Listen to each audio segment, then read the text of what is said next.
Hello and welcome back to Late Night Football, or welcome to Late Night Football if you didn't watch my early episode today. Back again with another preview episode. This time we're looking at the big game, I think, for this Saturday. And not in terms of league positions, it's not a big game if you look at the league table, but in terms of stakes, I think this game is probably the biggest of the weekend. It's Arsenal against Chelsea, and I mean it's always a blockbuster game every season, but this season, I mean, it's an absolute cracker. I mean, if you look at the context and the story that is building into this game, I don't think I can't remember the last time this game had so much significance for both teams. But it's interesting, Arsenal against Chelsea, and I know there's a lot of social media bickering going on at the moment. There's a lot of jinxing and reverse jinxing and all of those things going. So what I'm going to say today might see that as a jinx, but I'm just going to give my honest opinion on what I think this game is about and what this game is going to look like. And and that's just my prediction. It might not even come true, but I've got to say, I've got to say though, I've never seen a two sets of fans that are as nervous about a game as this one, because it's almost like there's a feeling, and I was talking about it with the last game, right? There's always a feeling with Manchester United that the penny is going to drop at some point. I think the feeling right now for Arsenal Chelsea fans is what is an acceptable result? Like what do you say about it? Because you got Chelsea fans who believe that Arsenal are going to win just because they've been on such a bad form, and it happens, and that this is the game where they're going to turn it around. And then there's Arsenal fans who just believe that Chelsea is just going to win it. But the form book is not good for either team. I think let's start with that. I think Chelsea have been pretty on a pretty poor run themselves. They lost the last two games, Everton and Wolves. They did beat West Ham, but 2 out of 3 games they've lost that. So it's a little bit of a poor run for Chelsea at the moment. Not as bad as Arsenal though. Arsenal have been just it's been one low after another for Arsenal, and it's difficult to see where it ends, but it's there. They're just coming off of a bad Carabao Cup defeat as well to Manchester City. They lost 4-1 there. It has been a very very tough run for this team, but looking forward to this game. There's some interesting sub points, and I think the biggest key is going to be how the teams line up. And I just have a feeling that when it comes to Chelsea, I will start with Chelsea. I think from Chelsea's point of view, I just feel like Lampard's going to go into this game the same way he approached the game against Spurs and the same way he approached the game against Manchester United, which is he's going to park the bus. I think against teams like that, I think Lampard this season in such games, and this is sort of a big game. I know it's not a big game when you look at the table, but it is sort of a big game for Lampard. And usually what he tries to do is he tries to go, I'm not going to lose this game. Whatever happens, I'm not going to lose this game. And and then hope to get a win out of it. I think they played very well against Spurs. They nullified Spurs very well.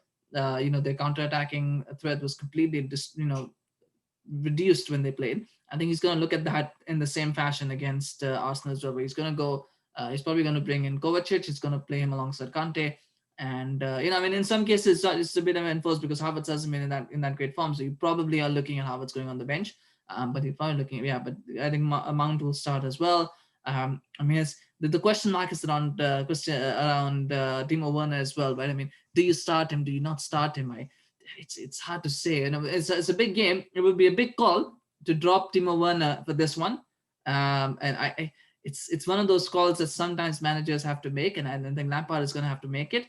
Let me know in the comments. What do you think? What do you think? Do you think Timo Werner should be dropped? I can't make up my mind. I mean, Tammy Abraham strikes me as someone who's a good backup striker. I don't think he's the guy you would want starting. But then you've got to look at it also as the fact that this is Arsenal that are probably 15th or 16th in the table at the moment. This is not an Arsenal that is top 4 contenders, top 7 contenders. I think this is a different Arsenal. So in some ways you've got to play the situation as well. So maybe you start Werner in this game. I think you start Werner in this game, and if he does score a goal or two, then you've got someone who's in confident shape. But if you drop him, it might affect his confidence. I think, and that's the key, and that's the issue sometimes with big signings. If they don't work out, is sometimes you're stuck playing them for a while, just hoping that they get back into form because you want them to justify the outlay. But I mean, from Werner's point of view, there's some issues that he needs to work on. I think fatigue might be an issue, but they've got now a week off, so I would assume fatigue will not be an issue when he comes into this game. He's probably going to be fit. He's going to be ready. I think the bigger issue is his positioning. I think the fact that he's had to play as a winger for a while has probably made him a little bit it affects you sometimes when you play as a winger and you're a striker, because the requirements are different. I think maybe he struggled with that, with those, with handling those requirements. And so maybe now if he goes into this game and if Lampard says, you know what, you're going to be my striker, I'm not going to play you as a winger, I'm only going to play you as a striker, then maybe that might help him a little bit, might be helping his confidence. Because I don't think he should be playing as a winger. I think his best position is as a striker. It's just a matter of getting those goals going in, and he's a goal scorer. He scored 30 goals for Leipzig last season, so he can score goals. He has goals in him, and so I think it's just a matter of building that confidence when you're playing up front. And it's hard to do that always, but this is the kind of game where, you know, if you're up for it, if you're not up for it, then you have to ask questions about yourself. But you should be up for it. You should be ready to go. But well, let me know, what do you think as a Chelsea fan? Do you think Werner should start this game? Do you think Giroud or Abraham would be better options? I mean, the question marks on Ziyech also will be interesting. I don't think he is available. I think it's interesting when you look at. I'm just doing a quick search on Ziyech. So yeah, I mean, it's a little bit with Ziyech and Pulisic. I mean, it's a bit of a issue that with both of those guys, because they are probably their two best wingers, Ziyech and Pulisic. And on paper, if you got Ziyech, Pulisic, Werner, and Havertz, that's probably Chelsea's front four. And on paper, that's a fantastic front four. But Pulisic and Ziyech are so injury prone at the moment. Ziyech's not going to play against Arsenal as well. I think that's something they'll have to look at. I said it about Pulisic. I think Pulisic is very injury prone. And that's not good. If you're you can be a team's main threat, but if you keep getting injured, what really happens is the team will then not be relying on you and they'll go out and buy somebody else. So Pulisic now, he's come back from his injury. He needs to stay focused, consistent, fit. He's got to work on that. He's gonna try. He might have to alter his game a little bit. Maybe figure out what's causing these injuries and maybe try and stop it. And the same for Ziyech as well. It could just be the fitness regimen. It could be the training, but he's got to change something because he's been injured he's not played that many games this season. So he's got to again look at that. It's still early days, but you don't want to be injury prone, seen as injury prone, at such a big club, because that really affects you. So that's a bit of an issue and that's an issue for Chelsea, because when you have your two best wingers injured, then you got to play Werner as a winger. But I think in Ziyech's absence, I suppose you'd probably amount playing as a winger. And then I guess the other question is, do you go Jorginho? Do you go Havertz as your number 10? I think if you're gonna, if you go Jorginho, Mount, Kovacic, that becomes very defensive. And against Arsenal, you don't need to be so defensive. So just for dynamism, I might start with Havertz. Another option is maybe play Mount as a midfielder and then puts Callum Hudson-Odoi as a winger. That might be an option. And again, I'm not sure what the injury status is, because these days you just never know. I mean, you do this video now, and later on, it's just a few hours later, you realize that this player's injured. So it's difficult to say that, but that probably would be that probably would be an issue, would be the thing. There is talk about Ben Chilwell and Reece James being injured as well. I somehow feel like with the way he's been very vague, it might not be serious. I think one or both of them might start. I think Ben Chilwell is a bigger issue for Chelsea. I think they need him back. I think they really, because they don't have a lot of options at left back. I think Marcus Alonso is a defensive liability, so they need him back. I think these teams, if they have Azpilicueta, he can probably do a job in this game. I don't think it will be that much of a miss not having Azpilicueta, because he's probably going to be up against. I don't know. Maybe Aubameyang might be ready, but Saka might be a bit of an issue. So yeah, but I think Ben Chilwell not having any obvious left back options might be an issue. But that's Chelsea for you. It's going to be interesting to see what lineup they come out with. I think from Arsenal's point of view, and I think for Arsenal the stakes are slightly higher. I don't think they're in a relegation. I don't think they're going to get relegated. I think they are in a relegation battle at the moment. But a couple of wins will then probably push them into that mid-table fight. But the stakes are a little bit high for Arteta, because now you've also got the specter of Thomas Tuchel hanging above his head now, because that's another manager that's available. I don't think Tuchel is going to come to Arsenal, but that specter is there.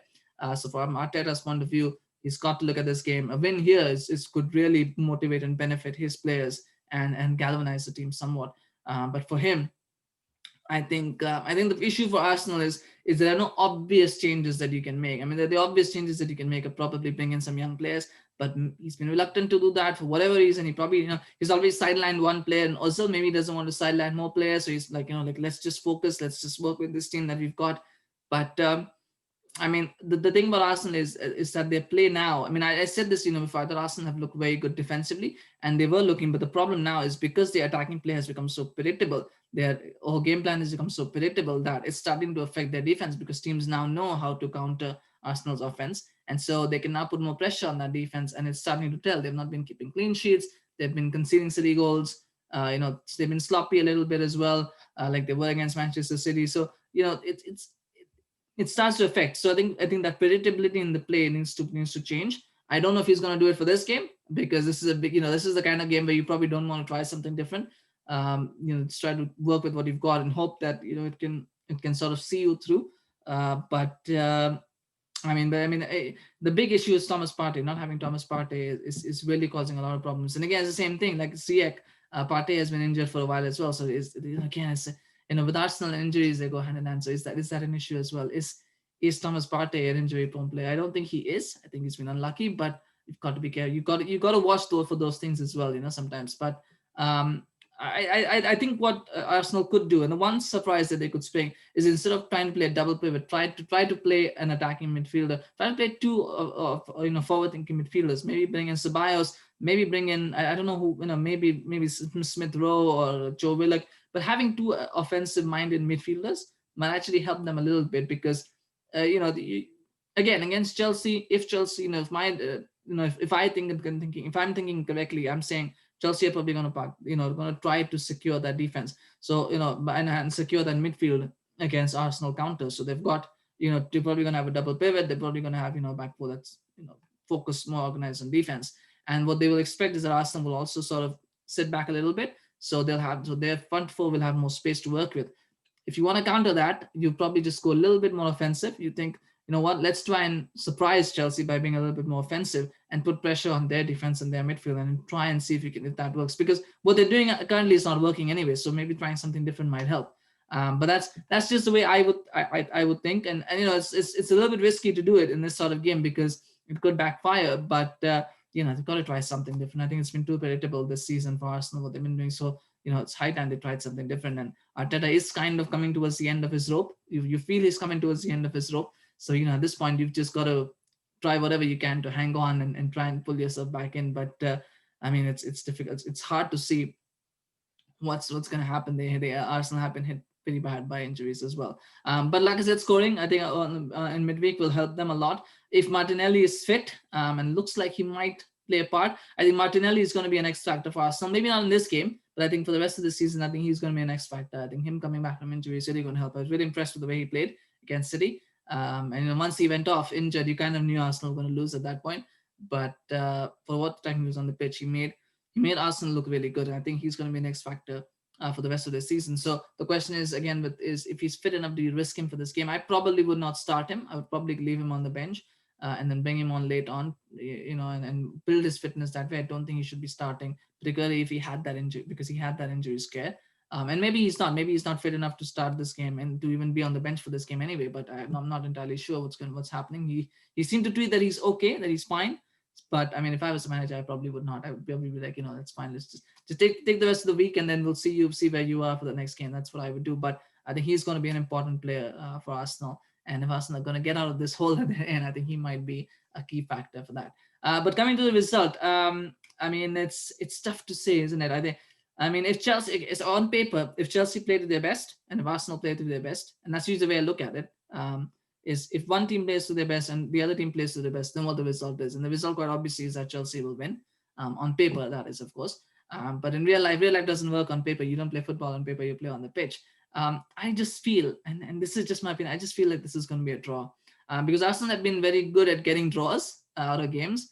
If it's 11v11, I need to make that, it's got to be 11v11.